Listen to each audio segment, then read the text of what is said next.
अभिभाषण पर धन्यवाद प्रस्ताव पर समर्थन के लिए मैं खड़ा हूं। सभापति महोदय, आपको धन्यवाद इसलिए करता हूं कि इस महत्वपूर्ण महामहिम राष्ट्रपति के अभिभाषण पर बोलने का मुझे अवसर दिया। राष्ट्रपति अभिभाषण एक ऐतिहासिक और महत्वपूर्ण इसलिए है कि मोदी जी सरकार का 10 साल का एक अद्भुत कार्यों का विवरण ही नहीं, बल्कि आने वाले स्वर्णीय काल विकसित भारत का संकल्प का भी उल्लेख किया गया। सभापति जी, 2024 चुनाव जो है, ये प्रक्रिया इतने महत्वपूर्ण है कि लोकसभा चुनाव के साथ 4 राज्यों का भी चुनाव हुआ था। Bharat being one of the oldest democratic countries in the world, I feel proud that Bharat is the mother of democracy. ये तीसरी बार 6 दशकों के बाद मोदी जी सरकार को जनादेश प्राप्त हुआ। यह लगभग 6 दशकों के बाद, 1960 के बाद नेहरू जी ने तीसरी बार प्रधानमंत्री बने। उसके बाद नेहरू परिवार के अनेक सदस्य भी प्रधानमंत्री बने, मगर किसी को भी प्राप्त नहीं हुआ तीसरी बार प्रधानमंत्री बनने का। सिर्फ और सिर्फ मोदी जी ही तीसरी बार प्रधानमंत्री बन सके, ये जनादेश जो इस चुनाव में दिया गया है। आज मुझे समझ में नहीं आता, बीजेपी के अलावा लगभग 40 साल से कोई दल आज 240 सीट पाया नहीं दिखता। फिर भी आज हमारे विपक्ष के नेता ये जश्न मना रहे कि आज एनडीए सरकार को पूर्ण बहुमत मिलने के बावजूद भी 240 बीजेपी अकेले को सीट प्राप्त हुआ और 293 सीट्स, और एनडीए सरकार को बहुमत मिलने के बावजूद भी 200 संख्या भी जो आज 100 संख्या भी जो सीट प्राप्त नहीं हुआ हमारे इंडी गठबंधन के लिए, वो आज तुलना करना चाहते कि वो जश्न मना रहे। मैं आपके माध्यम से मैं बताना चाहता हूँ सभापति महोदय, जो आज 240 सीट पूरा इंडी गठबंधन मिलाने के बावजूद भी 233 ही बनता, मगर ये हमारे विपक्ष के नेता बार बार बता रहे कि आप हार गए इस चुनाव में, इसलिए कि आप 400 पार जो नारा दिए वो प्राप्त नहीं हुआ।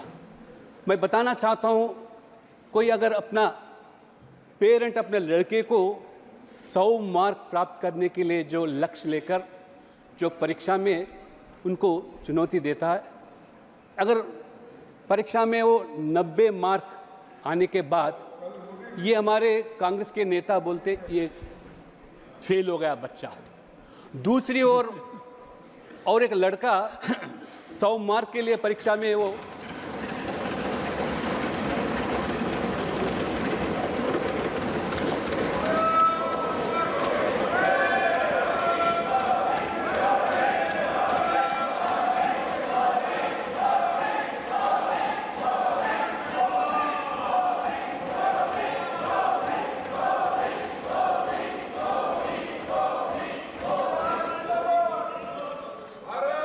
सभापति महोदय, दूसरी ओर एक लड़का 100 मार्क के लिए जो परीक्षा में हाजिर होता है, वो सिर्फ और सिर्फ 25 मार्क प्राप्त होने के बाद वो समझता है कि वो परीक्षा पास हो गया। मैं विपक्ष के नेता को आज बताना चाहता हूं कि आज लगातार 3 चुनाव में 2014 हो, 2019 हो और 2024 में, तीनों चुनाव के अंदर जितने कांग्रेस सीट प्राप्त हुआ आज अकेला भारतीय जनता पार्टी आज 240 प्राप्त होने के बाद अब कम से कम 200 भी प्राप्त नहीं हुआ। एक अगर बच्चा एक बार फेल हो गया तो समझ सकते हैं सप्लीमेंट्री एग्जाम में उसको बिठा सकते हैं, मगर 3 बार कांग्रेस नेता के नेतृत्व में लगातार कंसेक्यूटिव 3 टाइम्स फेल होना ये कांग्रेस से संभव हुआ, आपके कांग्रेस के नेता से ही संभव हुआ। आपको सप्लीमेंट्री एग्जाम लिखने के बाद और ग्रेस मार्क्स देने के बाद भी आज पास नहीं हुआ, मतलब आपको सोचना पड़ेगा आपके नेतृत्व के बारे में।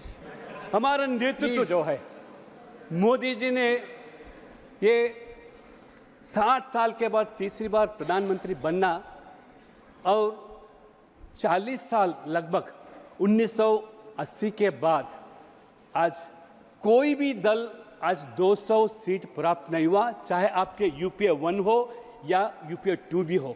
सिर्फ और सिर्फ बीजेपी को 240 सीट होना ये मामूली बात नहीं।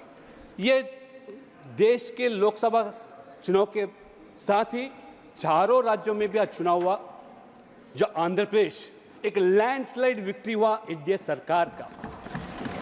ओडिशा एक इतिहास, पहली बार बीजेपी सरकार में आना, और आज सिक्किम में भी हो आज पहली बार एनडीए सरकार बनाना, और अरुणाचल प्रदेश में तीसरी बार आज भारतीय जनता पार्टी सरकार बनी। उतना ही नहीं, जहां कांग्रेस राज है, कांग्रेस शासन में है, हिमाचल प्रदेश, कर्नाटका और तेलंगाना। मैं बताना चाहता हूं, हिमाचल प्रदेश में तो कांग्रेस का सफाया हो गया, 4 के 4 सीट आज बीजेपी हासिल किया। कर्नाटका में आज बीजेपी सरकार रहने के बावजूद भी आज 19 सीट आज एनडीए प्राप्त किया। कर्नाटक में कांग्रेस सरकार रहने के बावजूद भी आज एनडीए 19 सीट प्राप्त किया और सिर्फ 9 सीट।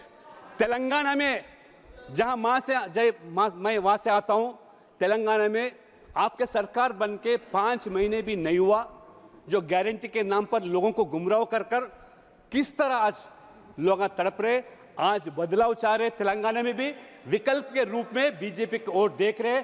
आज तेलंगाना में 8 सीट प्राप्त होने के बाद 35% वोट हासिल करना यह बीजेपी के संभव है। मैं विश्वास जताता हूं सभापति महोदय, जब भी तेलंगाना में चुनाव हुआ जरूर डबल इंजन सरकार बनने का मैं आपको पूरा विश्वास दिलाता हूं। उत्तराखंड में भी जिस तरह आज भारतीय जनता पार्टी पूरे के पूरे सीट हासिल किया, इसलिए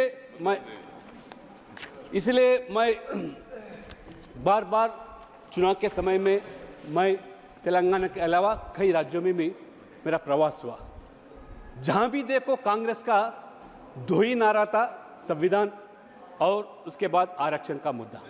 मैं पूछना चाहता हूं आरक्षण के बारे में, आज कांग्रेस का कोई नैतिक हक नहीं है आज बात करने का। मोदी जी सरकार आरक्षण के बारे में सिर्फ 10 साल के अंदर कोई आरक्षण घटा नहीं, बदला, और आज मोदी जी ने एससी, एसटी, ओबीसी के अलावा आज 33% महिलाओं के लिए आरक्षण दिया गया। ये मोदी जी सरकार, जो असंभव मानते थे आप, संभव करके दिखाया। आप 10 साल में यूपीए में रहने के बाद भी नहीं दिया, ये अलग आरक्षण दिया गया। उतना ही नहीं, एससी, एसटी, ओबीसी के अलावा सवर्णों के लिए जो गरीब परिवार के थे उनके आर्थिक रूप से उनको भी अलग आरक्षण दिया। उसके अलावा और 10% ईडब्ल्यूएस को दिया गया। उतना ही नहीं, 70 साल से जो आरक्षण नहीं था, 370 धारा हटाने के बाद जम्मू कश्मीर में पहली बार एससी, एसटी, ओबीसी को आरक्षण दिया जा रहा, ये मोदी जी का सरकार। इसलिए मैं ज़्यादा समय नहीं लेते हुए, आप कितने प्रचार करें, दुष्प्रचार करें, आप फेक वीडियो बनाए, प्राइम मिनिस्टर का किस तरह फेक वीडियो बनाकर और दुष्प्रचार करें चुनाव के समय में। उसके बाद गृह मंत्री के बाद ये आरक्षण के बारे में किस तरह आप फेक वीडियो बनाकर आपके कांग्रेस के सोशल हैंडल्स के माध्यम से दुष्प्रचार करने के बाद भी आज जनादेश आज एनडीए के ओर दिया गया। इसलिए मैं आपका ज़्यादा समय लेते हुए, मोदी जी सरकार का जो संकल्प है विकसित भारत, आपका जो है विकसित भारत, लोग आज विकसित भारत के आज अनुकूल जो जनादेश गिराया गया, इसलिए मैं आपका